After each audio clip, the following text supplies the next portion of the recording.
today. I see there's something saying to me now that shift is coming. It's going to be winter, not only in the world but also in the spirit.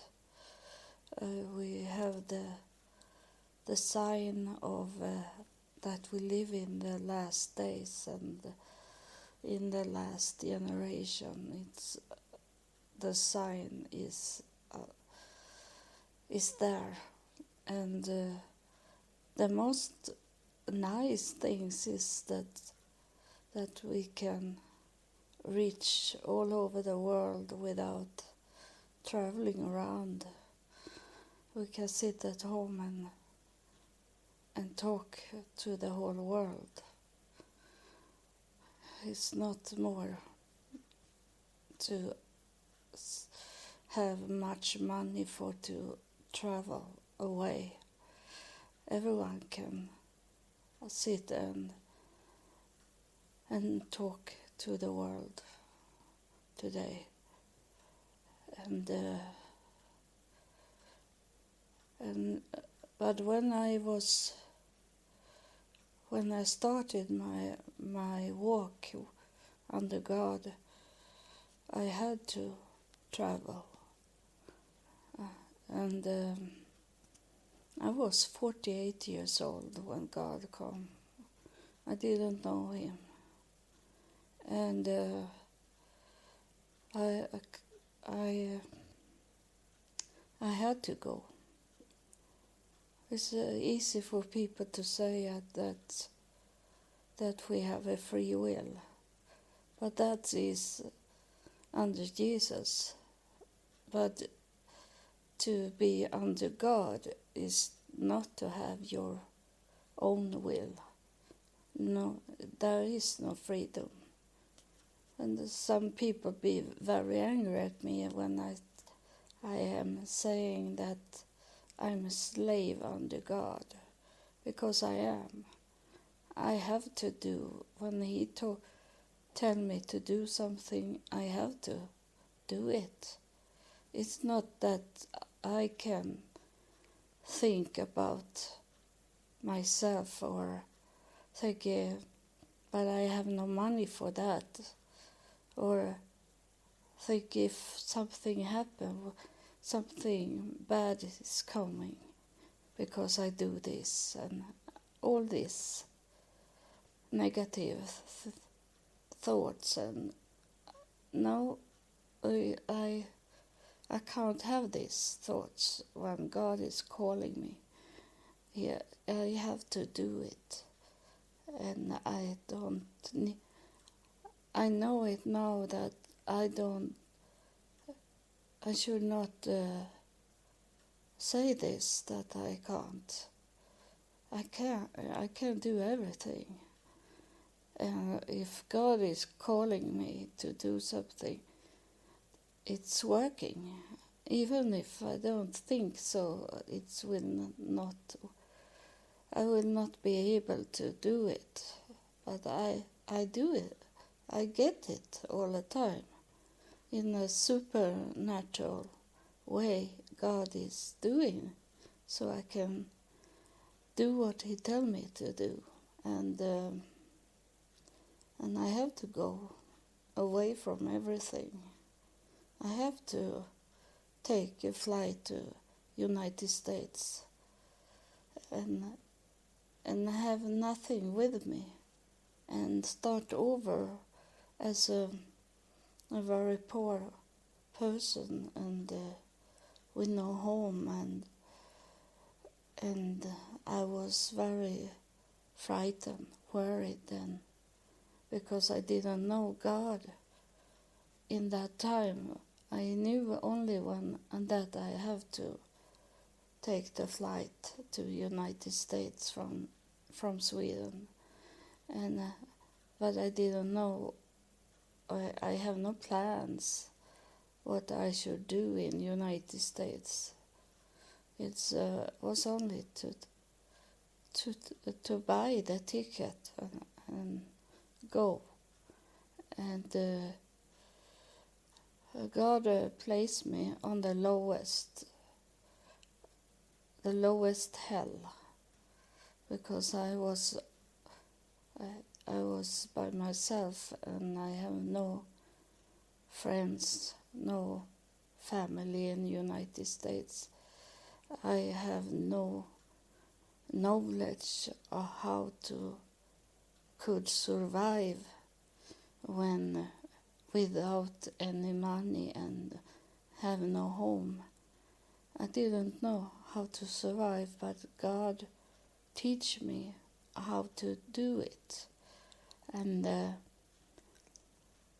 I was the first time God was telling me what I should do to help me. He didn't help me at all in the beginning. I didn't know anything what to do.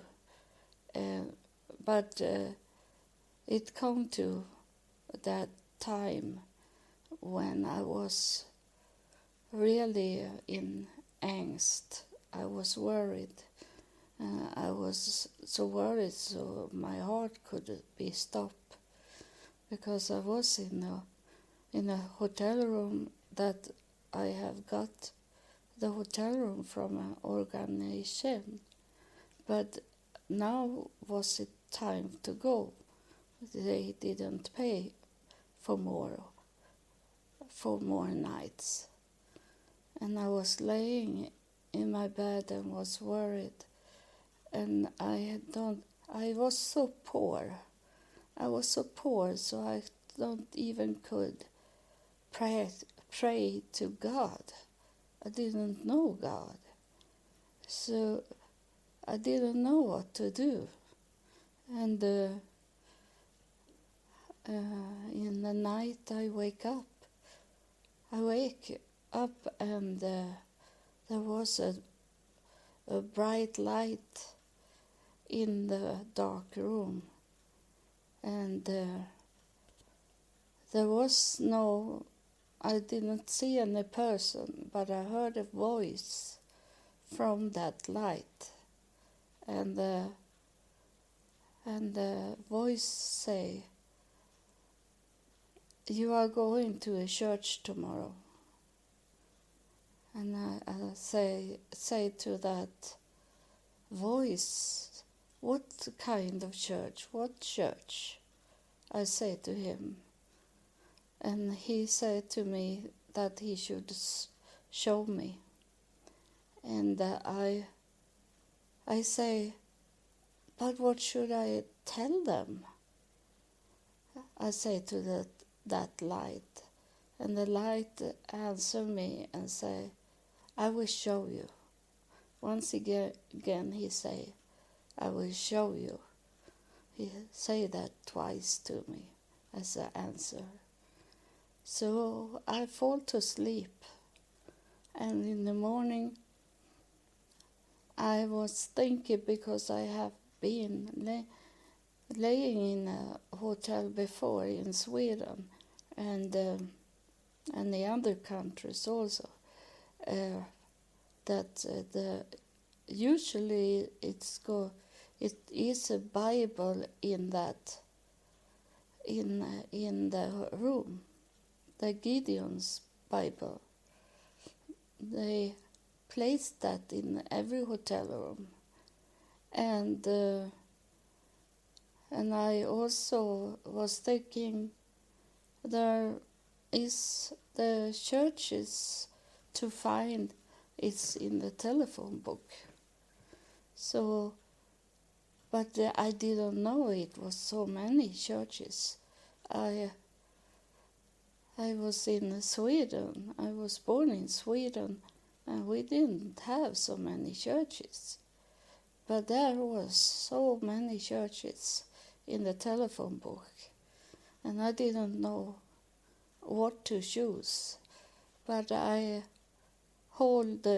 closed the telephone book, and then I took a finger and placed it in the telephone book.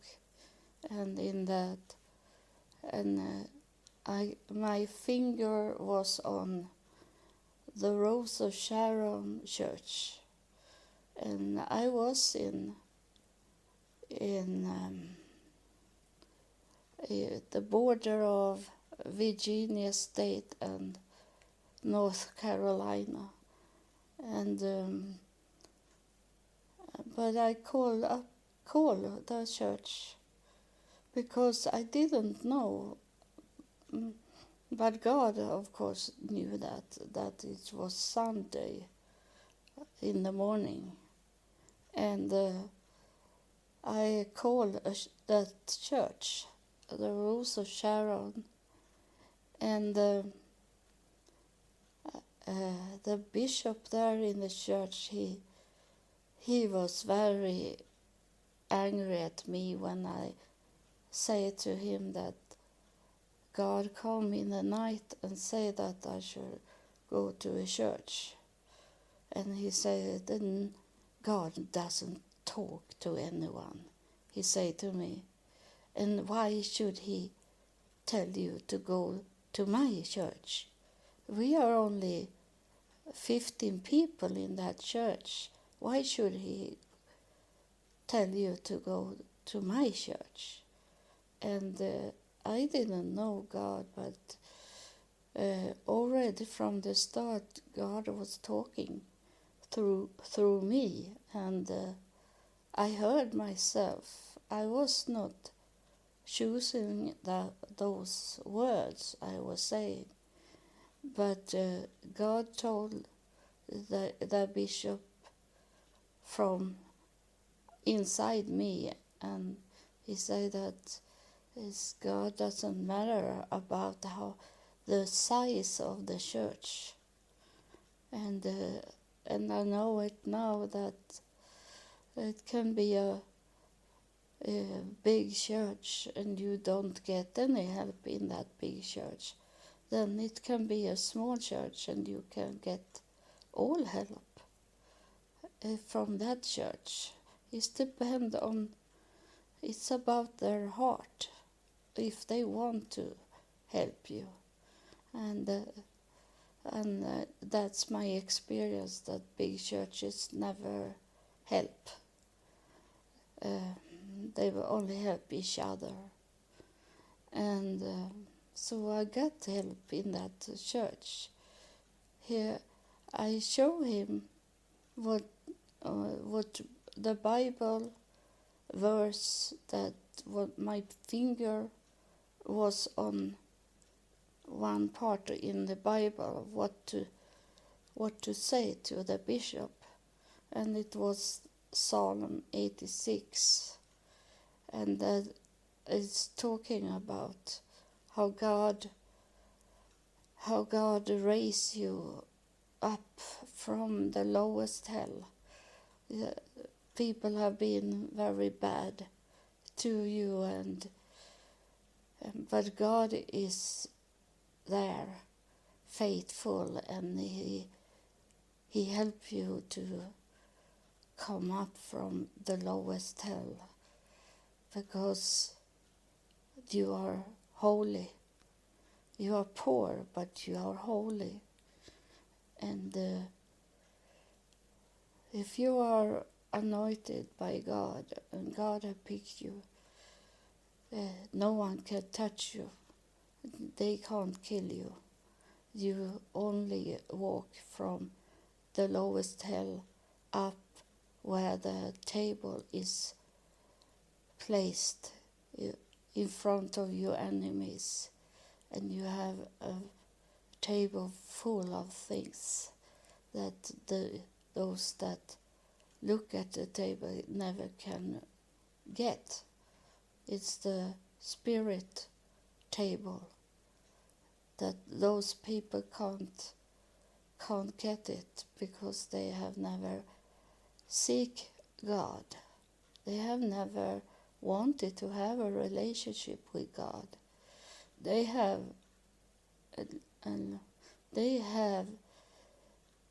go into the church only for tradition. The only because they are forced, and some is there in the church for to hear the gossip of other people, and they wanted to show up their nice clothes and high heels shoes, and they are not there for the real reason, and God knows that.